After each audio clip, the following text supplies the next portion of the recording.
So, ihr Leid. Märchenbuchfolge zu Folge 11. Das war die zweite Folge von der 4. Episode von The Wolf Among Us. Wir haben insgesamt 4 Sachen freigeschaltet.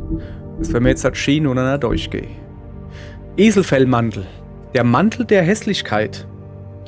Nur die wahrhaft Schönen können die Macht eines Mantels erkennen, der seinen Träger nach außen hin hässlich erscheinen lässt.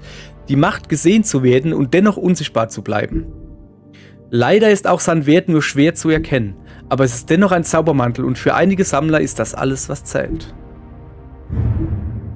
Dornröschen, die schlafende Schöne. Hab ich's doch gewusst. Eins der wenigen Fabelwesen, das es in dieser Welt zu etwas gebracht hat. Dornröschen hat es sogar geschafft, aus ihrer Schwäche eine Stärke zu machen.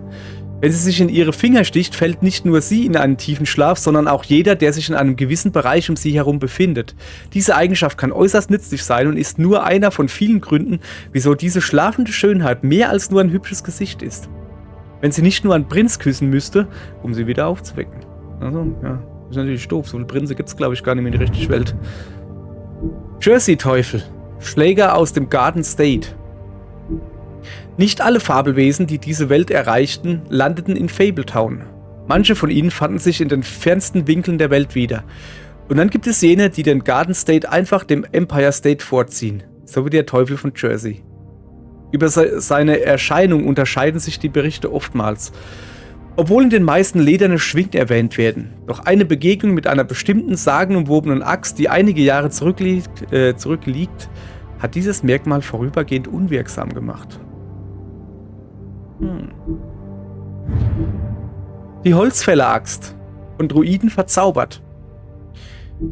Die Axt war einst bloß ein einfaches Werkzeug zum Fällen von Bäumen, doch wurde daraus viel mehr, als sie von Druiden verzaubert und mit ihren Runen versehen wurde. Aber erst der Holzfäller hat sie zu einem wahren Objekt der Legenden erhoben, als er damit den großen bösen Wolf von Kopf bis Fuß aufschlitzte, um Rotkäppchen zu schützen. Sie mag einen gewissen altertümlichen Charme ausstrahlen, aber ihre schlichte Form und hochwertige Verarbeitung machen sie selbst heute noch zu einem nützlichen Werkzeug oder einer wirksamen Waffe. Das soll es gewesen sein zu der 11. Folge. Morgen geht's weiter mit Folge 12. Das dürfte dann die 3. Folge sein von Episode 4. Und dann machen wir wieder ein bisschen Märchenbuch. Bis morgen. Tschüss.